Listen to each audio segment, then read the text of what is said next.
my senior year of high school, I felt like I didn't belong.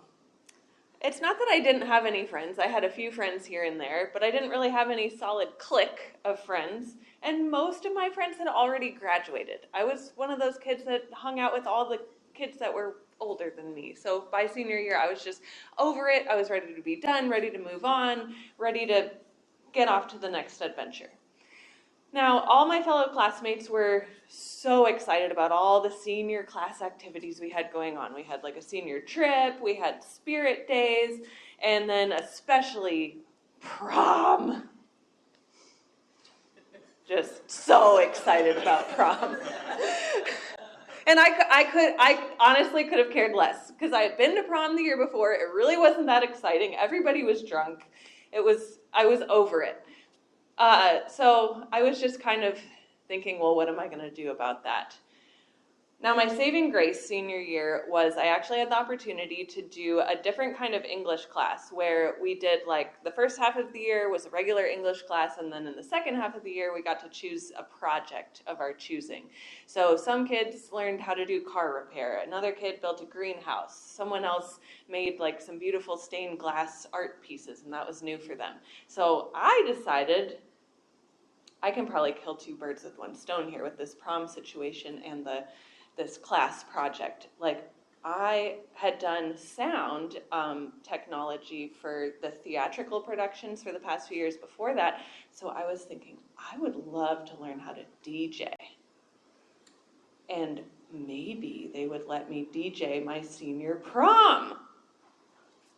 What an idea. So I don't know why they said yes, but the principal and the class president and whatever advisory board was in charge of prom said yes. They were going to let me DJ prom, which is kind of a big deal. It's not like it was a small high school. There were like almost 400 kids in my class, so usually this was something they hired a professional for. So it was official. I was going to be DJing prom, and I really had my work cut out for me.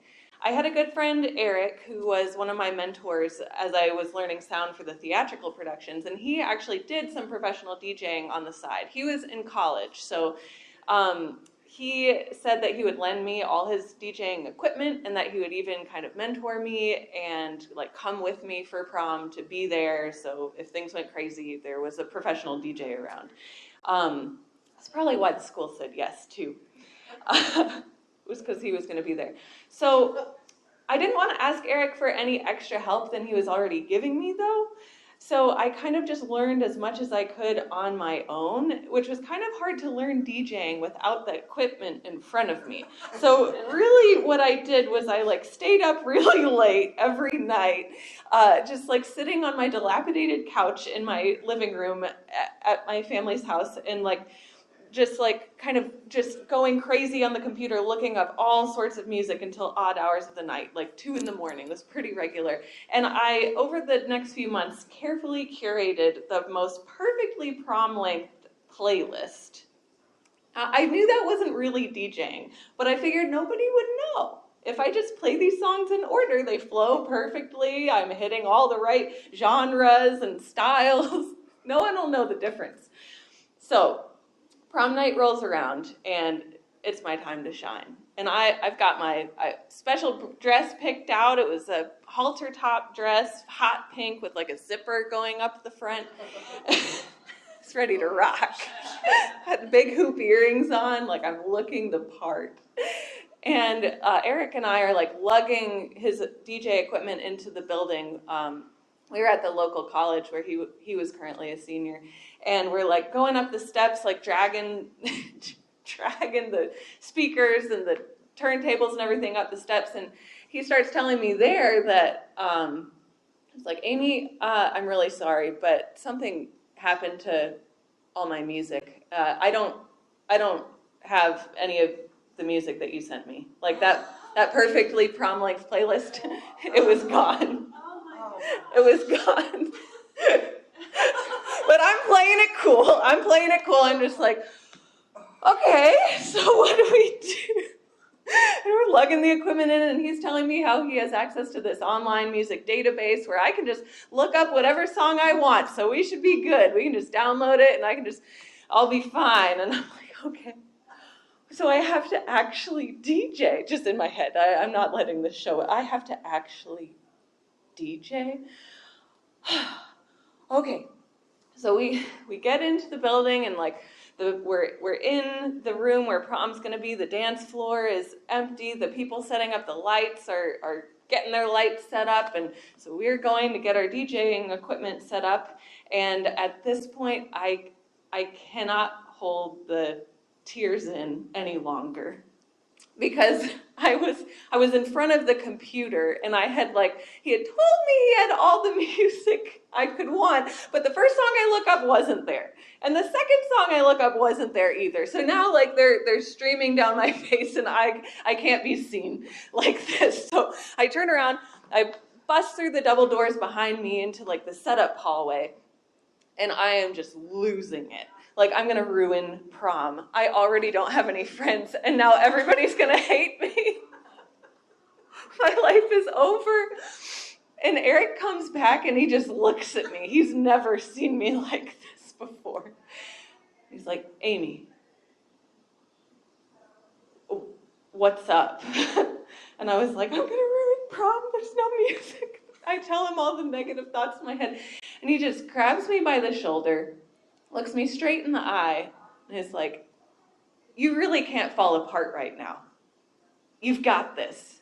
Just get back out there, take a deep breath, and get some music going. You're fine. You're fine. Just get out there. And I knew he was right.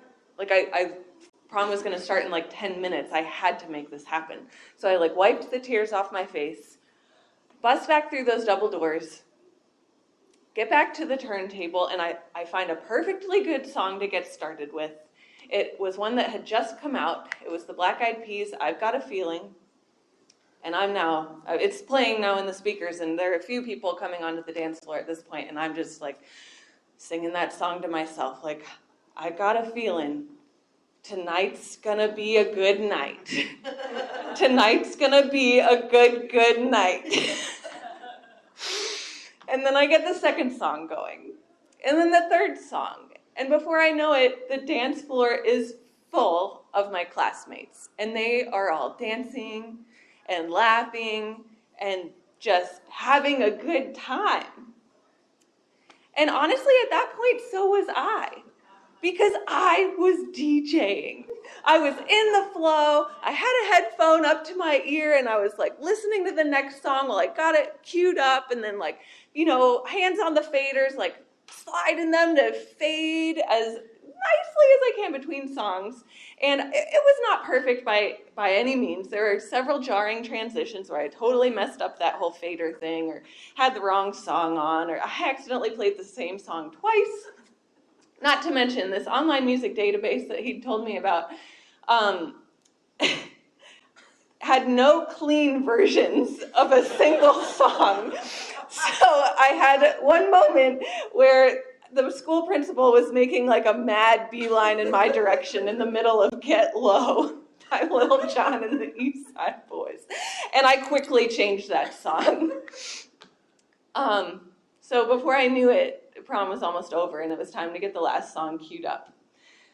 And I had this one picked out, and thank God I was able to find it. It took a minute, but I was able to find it. So I get Marvin Gaye's Let's Get It On queued up, get it going in the speakers, because that's what everyone's doing after prom. And next thing I know, I'm like, oh, I did it. And next thing I know, the class president is up at my DJing booth, like grabbing my arm, trying to pull me out onto the dance floor. And I was like, no, that's the whole point. I'm staying here. I was not trying to be out there. And he was like, no, come on, this is great, come on out. And he gets me out there, gets me onto the dance floor. And now I find myself in the middle of the dance floor with a huge circle of all my classmates around me. And they are all cheering and clapping and applauding for me. When I look back at that moment, I cannot help but smile. And I was smiling really big when that happened too. But the reason I smile now is that 17-year-old me sure as hell showed up in a super brave way. And by showing up like that, not by changing who she was, but by really being who she did make a space where truly she did belong. Thank you.